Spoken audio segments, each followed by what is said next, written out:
El mundo va a tener un nuevo sistema monetario en esta década. Vamos a experimentar esta enorme crisis deflacionaria mundial y la gente va a perder la confianza en la divisa y a lo que se vuelve una y otra vez en la historia durante los últimos 5.000 años en realidad es el oro y la plata. Estamos entrando en un periodo de crisis financiera que será la más grande conocida hasta ahora. La transferencia de riqueza que tendrá lugar en esta década es la mayor transferencia de riqueza de la historia.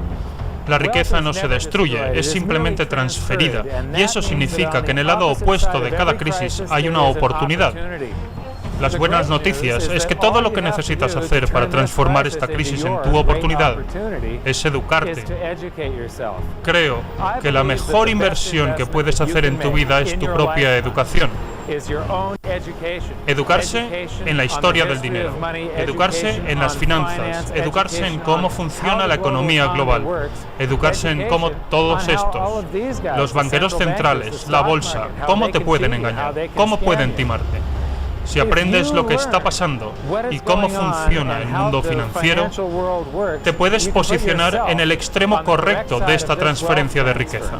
Winston Churchill dijo una vez que cuanto más hacia atrás mires en el tiempo, más verás el futuro. Este programa consiste en crearte tu propia bola de cristal, ser capaz de asomarse al futuro, ser capaz de cambiar esta crisis, la mayor de la historia de la humanidad, en tu gran oportunidad.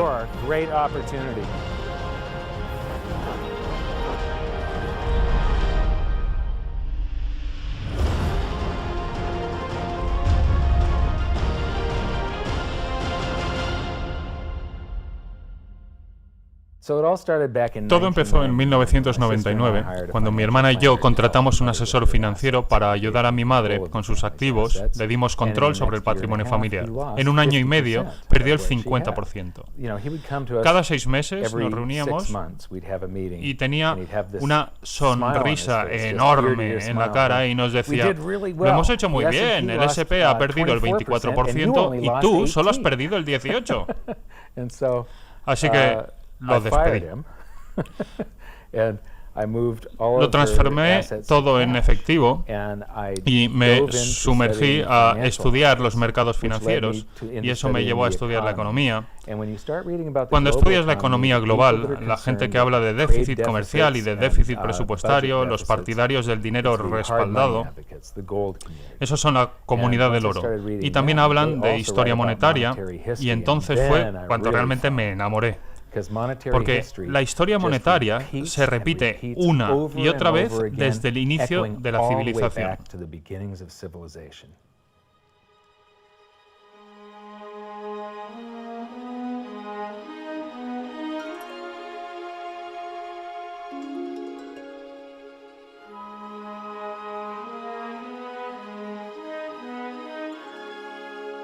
Gold and silver have been the predominant currencies for about 5,000 years. El oro y la plata han sido la divisa predominante durante los últimos 5.000 años, pero no fue hasta alrededor del 680-630 a.C. cuando se transformaron en dinero.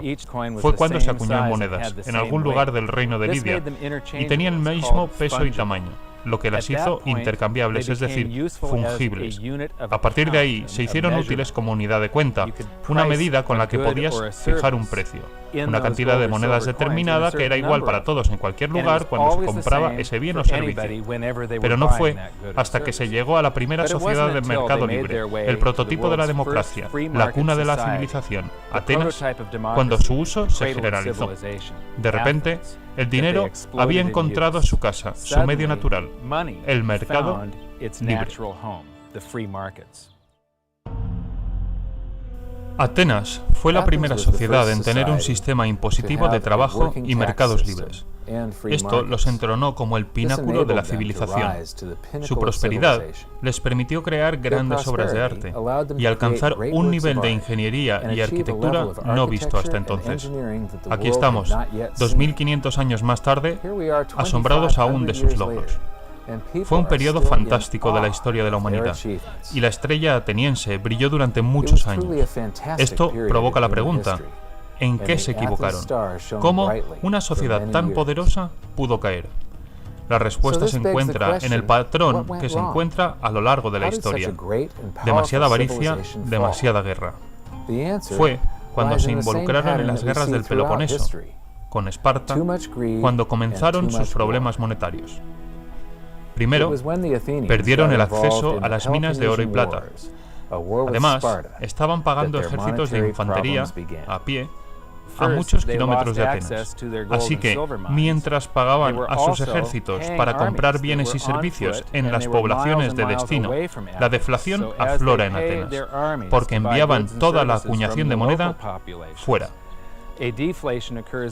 Entonces, empezaron a aumentar la base monetaria para pagar la guerra.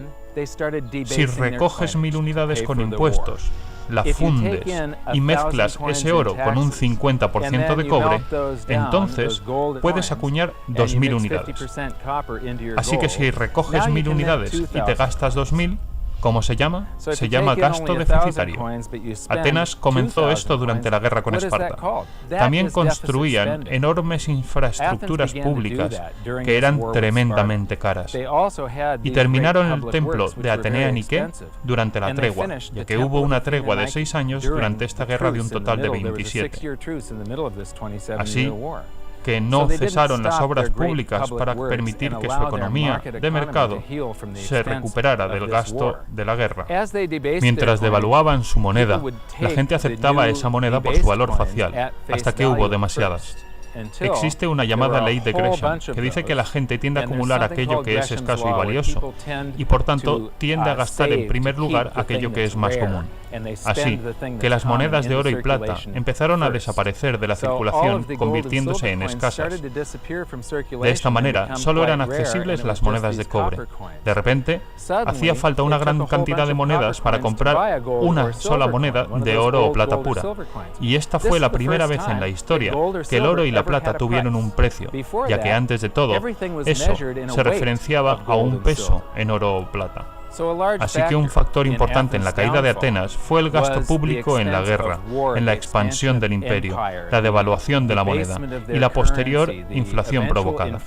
Acuñaron monedas hasta que se convirtió en pedazos flexibles de cobre. Fue la primera hiperinflación conocida y debilitó financieramente a Atenas, hasta el punto en el que en el 404 a.C. se rindieron a Esparta y acabaron siendo un satélite de Roma.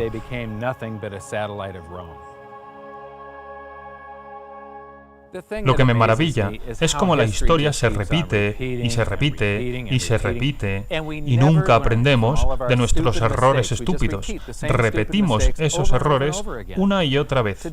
Hoy estamos haciendo lo mismo que los atenienses, lo que provocó la pérdida de su cultura. Estamos devaluando de la misma manera, manteniendo el mismo gasto público y por las mismas razones, por la guerra y por las grandes obras públicas.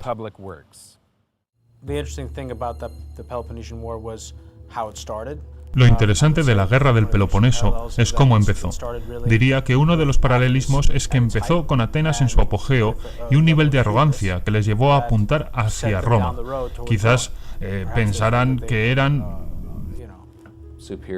superiores, que no cometían errores, que ellos sí sabían sacrificarse, y acabaron destruyendo su sociedad. Es un camino que hemos empezado nosotros, totalmente. Hay una obra escrita, después de las guerras del Peloponeso, sobre la inutilidad de la moneda de cobre que estaba siendo acuñada en la época. Así que se pasó del oro y la plata, de dinero de gran valor, a una divisa con un valor facial, y creo que es el primer ejemplo que puedo encontrar en la historia en el que la guerra y las obras públicas se financiaban mediante el déficit público. What you've just seen is the first recorded example of one of the most predictable hidden secrets of money. Lo que acaban de ver es el primer ejemplo predecible de los secretos del dinero. Las 7 etapas del imperio son un proceso que se repite en la historia hasta hoy, y es básicamente el péndulo social, que va desde el dinero de calidad a divisa de cantidad, y luego de nuevo a dinero de calidad. Siempre tiene 7 etapas y siempre acaba con el oro expulsando a las divisas devaluadas, y funciona así. Etapa 1. Un país empieza con dinero de calidad, que son oro o plata o divisa respaldada por oro o plata. Etapa 2. Conforme se desarrolla económica y socialmente, el Estado empieza a tener cargas económicas, añadiendo capas de obra y gasto público. Etapa 3. Conforme crece su influencia económica, crece también su influencia política y aumenta los gastos para financiar un ejército cada vez más grande. Etapa 4. Pone a trabajar a su ejército y el gasto se dispara. Etapa 5. Para financiar la guerra, roba el patrimonio de sus ciudadanos mediante la devaluación de la moneda, con metales básicos o transformando el dinero en divisa sin límites de producción. Etapa 6. La pérdida del poder adquisitivo es percibida por su población en los mercados financieros, impulsando la pérdida de fe en la divisa. Y etapa 7. Hay una retirada desde la divisa hacia los metales nobles y activos tangibles. La divisa colapsa y el oro y la plata suben de precio, hasta que se iguala la cantidad de divisa que se creó. Este proceso transfiere la riqueza a aquellos que han previsto la debacle y se han posicionado antes en dinero sólido, en dinero respaldado por oro o por plata.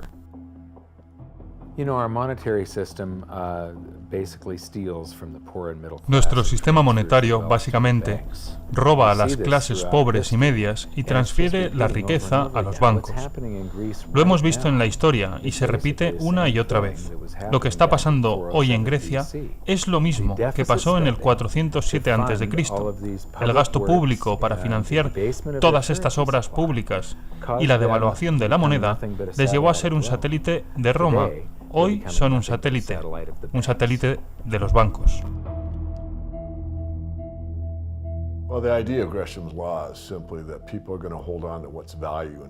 La idea central de la ley de Gresham es que la gente va a acumular aquello que es valioso y se va a gastar aquello que es menos valioso.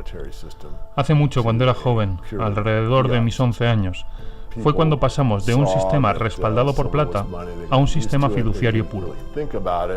La gente decía que la plata no era ya lo mismo que antes, no le dedicaban mucho tiempo tampoco a pensar en esto. Así que en 1965, el presidente Johnson dijo que la plata era demasiado valiosa para acuñar monedas y que había que poner en circulación esos sustitutivos de cobre-níquel, monedas de níquel bañadas en cobre, y el metal era mucho menos valioso que la plata.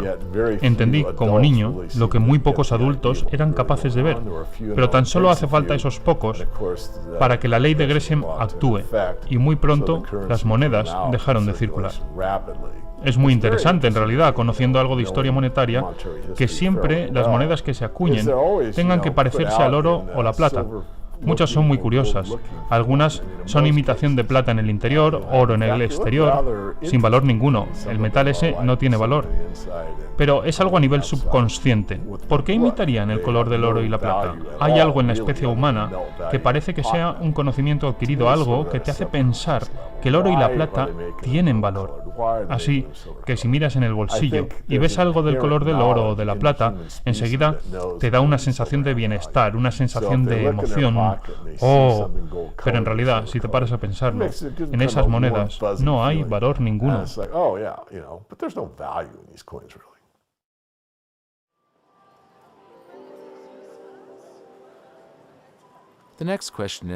La siguiente pregunta es: ¿cómo me afecta esto a mí? Mi siguiente parada era en Londres, donde se me pidió que diera una charla a un grupo de empresarios. Querían entender las razones de la subida del oro en los últimos tiempos. Y les comenté que para entender el oro hay que entender la historia monetaria. Cuando ves de dónde venimos, puedes ver más claras cómo son las 7 etapas de un imperio y cómo se están desarrollando ahora mismo. No nos permitieron grabar sus caras, pero sí grabar mi ponencia. Aquí está, los últimos 140 años de historia monetaria condensada en 10 minutos. Tened presentes las 7 etapas del imperio, a ver si sois capaces de observar las señales. Todo el mundo cree que el dólar es tan bueno como el oro, y en realidad no lo ha sido desde 1971. Estos son los sistemas monetarios del mundo, desde 1873, cuando Alemania se regía por el patrón oro clásico, donde cada unidad de divisa estaba respaldada por una cantidad equivalente en oro guardado en la tesorería. En los Estados Unidos, por ejemplo, un billete de $20 equivalía a una pieza de oro de $20 guardada en las cámaras. Es decir, que tú podías entrar en cualquier banco, entregar tu divisa, que no era más que un recibo por el dinero, es decir, un cheque por valor del dinero, y entonces pedías tu dinero de oro y plata, y te te lo entregaban. Esto era divisa y esto era dinero. No había ninguna otra razón para que los gobiernos guardaran oro en sus cámaras más que la de respaldar la divisa impresa. El oro le da confianza a la divisa, y la divisa le da a los gobiernos la posibilidad de comenzar con la estafa, porque imprimen recibos por oro y luego se empiezan a imprimir más recibos que oro existe en realidad. Eso ocurrió durante la Primera Guerra Mundial. Durante el combate cesaron los derechos de rescate del oro y ya no podías ir al banco y cambiar tus libras, tus liras, tus marcos, tus francos por oro. Ya no eran cambiables por oro. Pusieron en marcha las prensas para imprimir como locos. Luego, entre guerras, funcionó algo llamado el patrón intercambio de oro, en el que las divisas estaban respaldadas por oro, pero solo parcialmente. En los Estados Unidos, bajo el Acta de la Reserva Federal de 1913, se le autorizó a imprimir billetes de $50 respaldados solo por $20 de oro, es decir, un 40% de respaldo. Por cada $20 en las cámaras podían imprimir $50. $20 gold piece in the vault, they could put $50 in circulation. We're the dollars of the nation on parade. We're the biggest batch of dollars ever made. Oh, we used to march by millions, but now we march by billions, and maybe we'll be trillions for your dead. We're the dollars. Then we get to 1944. Now, during both wars, Europe paid the U.S. with gold. During World War I, llegamos a 1944. Durante las guerras, Europa pagaba a los Estados Unidos con oro. Durante la primera, los Estados Unidos entraron en el conflicto casi al final. No había tropas sobre el terreno hasta los últimos 6 meses.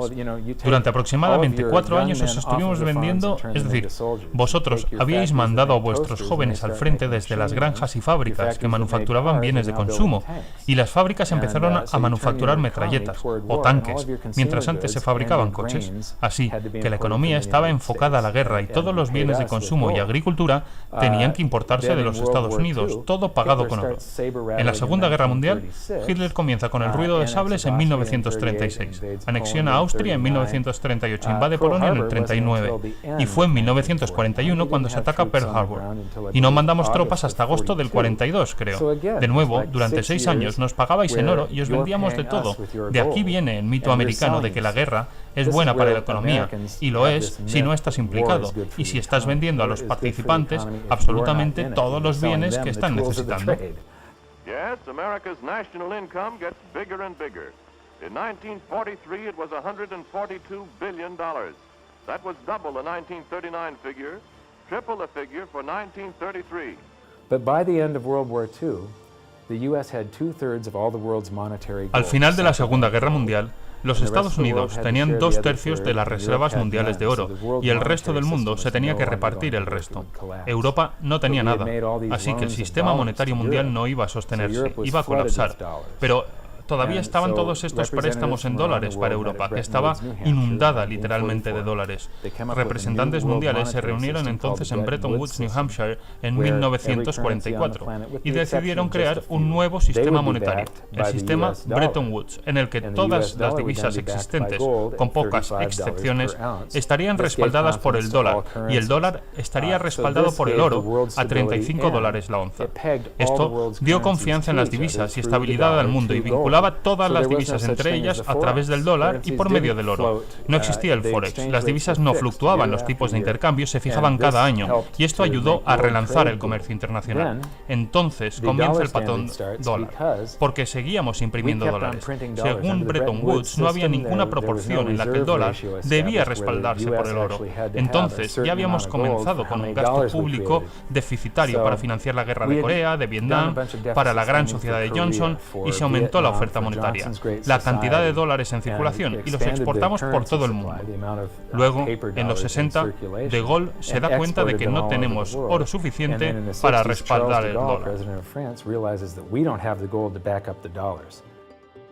Le fait que beaucoup d'États acceptent par principe des dollars au même titre que de l'or entraîne les Américains à s'endetter et à s'endetter gratuitement vis-à-vis de l'étranger, car ce qu'ils lui doivent, ils le lui payent avec des dollars qu'il ne tient qu'à eux d'émettre. Nous estimons nécessaire que les échanges internationaux soient établis comme c'était le cas avant les grands malheurs du monde,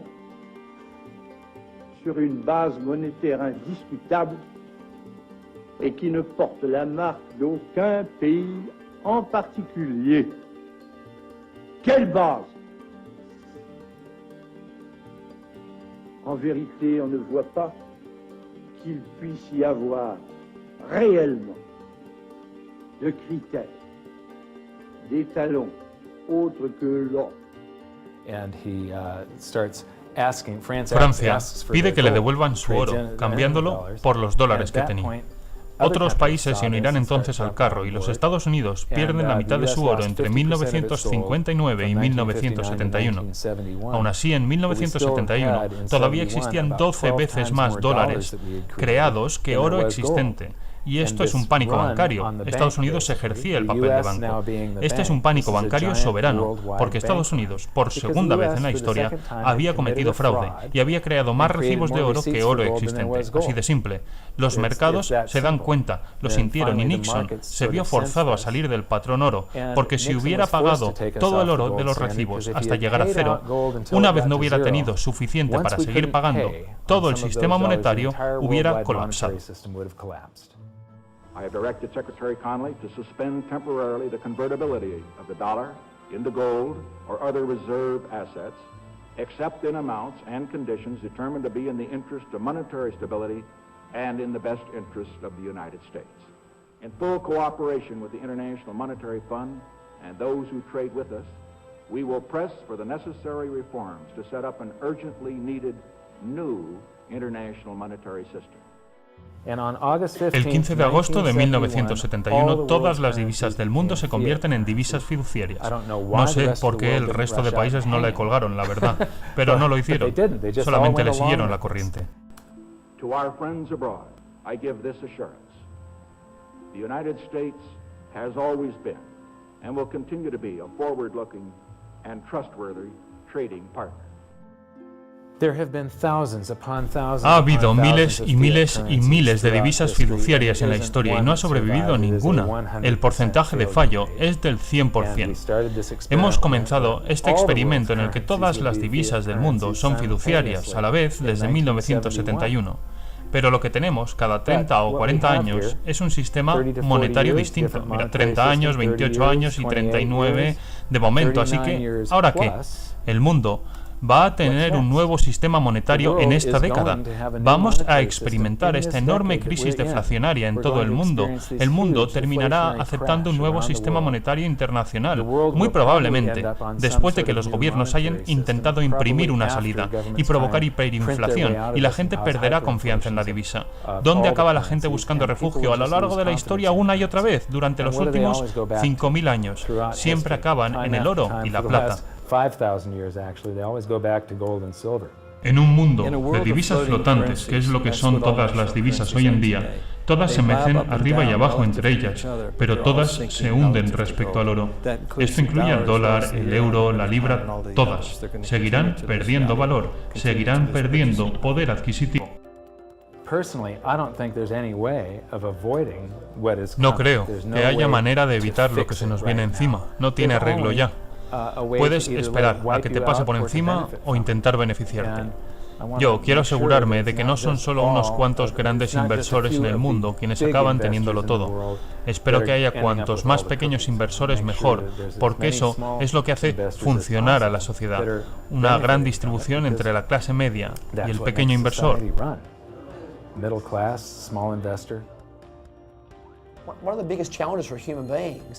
Uno de los desafíos de la especie es que estamos diseñados para operar en inminencia. Esto está literalmente en mis entrañas. Cuando estoy en la selva, o bien estoy buscando algo de comer o asegurándome de que no soy comida. Eso se traslada al mundo moderno, en que solo pensamos en lo que está frente a nosotros, en la inmediatez. Pensamos que la semana pasada es hace mucho tiempo, En el mundo YouTube, Facebook, mensajes instantáneos, pensamos que 3 segundos es mucho tiempo. ¿Te llegó el correo ya lo has colgado? La realidad es que si observas la historia, no una semana, ni un mes, ni un año, quiero decir décadas, quiero decir 100 años, quiero decir 200 años o más que eso, puedes empezar a ver patrones. Puedes ver que algo ocurre porque la historia se repite y hay una tendencia y hay unos movimientos de los que puedes aprender. Tienes de verdad que dejar atrás tus instintos humanos para observar la historia, porque nos centramos en el ahora, porque eso es comer o ser comido. Hay que ir más allá y no centrarse en el aquí y ahora. Hay que aprender eso tan poderoso que es lo que pasó, porque eso te puede mostrar patrones y dar indicaciones sobre qué es lo que puede ocurrir en el futuro.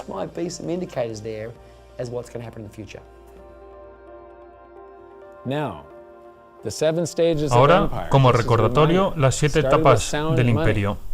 Se empieza con un dinero sólido, respaldado, se continúa añadiendo capas de gasto público y programas sociales, se desarrolla un ejército fuerte, se comienza a dar uso a ese ejército, para pagar la guerra se aumenta la base monetaria.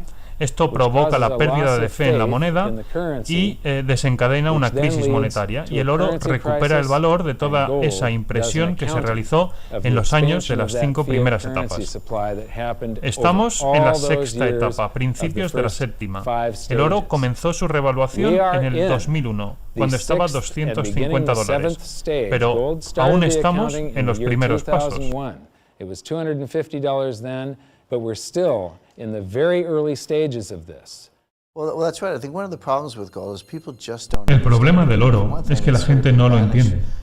Por alguna razón, ha desaparecido del currículum en los últimos 35 años, y tenemos a 2 generaciones académicas que no han estudiado jamás el oro, a no ser que sean especialistas en historia monetaria.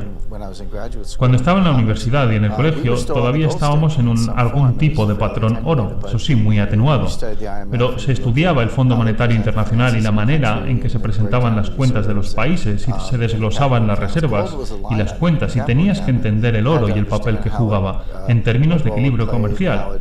Eso desapareció en 1971 cuando Nixon abandona el patrón oro, así que los alumnos ya no lo entienden. Piensan que es una broma, que es una materia prima con cierto impulso comercial. No entienden que en realidad es el último refugio del dinero.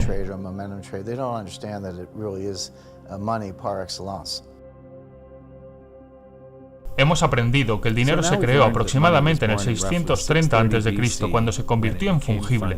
Fueron los mercados libres y el dinero respaldado lo que ayudó a la prosperidad ateniense, pero la devaluación de la divisa para financiar el déficit público de guerras y obras públicas jugaron un importante papel en su caída.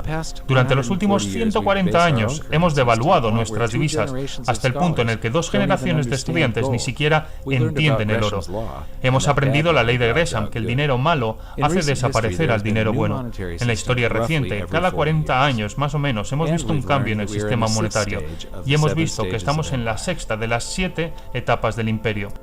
Suficiente para este capítulo. Acompáñenme en el siguiente, en el que trataremos sobre el caótico estado del patrón dólar americano y cómo puede afectarle sin importar su lugar de residencia. Cuando escribí mi libro, dije que estábamos entrando en un periodo en el que afrontaríamos la mayor transferencia de riqueza de la historia de la humanidad, y por tanto es la mayor oportunidad en la historia de la humanidad. He convertido en mi misión ayudar a la mayor cantidad de gente posible a atravesar esta crisis y posicionarse en el lado bueno de esta transferencia. Acabo de terminar una ponencia llamada ¿Cómo se revelará la 7ª etapa?, donde detallo qué estoy haciendo personalmente para prepararme para distintos escenarios. Lo pueden ver en hiddensecretsofmoney.com como parte de la información gratuita. Así que mi desafío es que encuentren un ejemplo en la historia de una crisis provocada por demasiado gasto público y demasiada deuda y demasiada divisa que sea resuelta con más gasto público, más deuda y más impresión de divisa. Hasta entonces, buena suerte y nos vemos en la presentación de hiddensecretsofmoney.com. Gracias.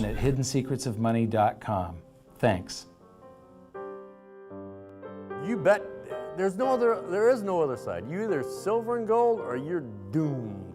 That's exactly the way the world is always working. That's the way it's working right now. Turn on the television, watch with the price of gold. Look at the dollar going down. Gold's going up, silver's going up.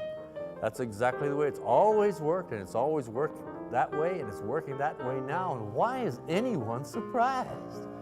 Why is anyone surprised? It's always worked like that. For the past 5,000 years. That's right, 5,000 years in a row, it's worked exactly that way. It's happening that way now. And ooh, wait a minute here. Weird. Beyond weird. Mike Maloney's Hidden Secrets of Money is made possible by the clients of GoldSilver.com. Your continued loyalty and support allows us to educate the public on how to both protect themselves and benefit in the turbulent times ahead. To all GoldSilver.com customers, thank you. Hidden Secrets of Money would not be possible without you.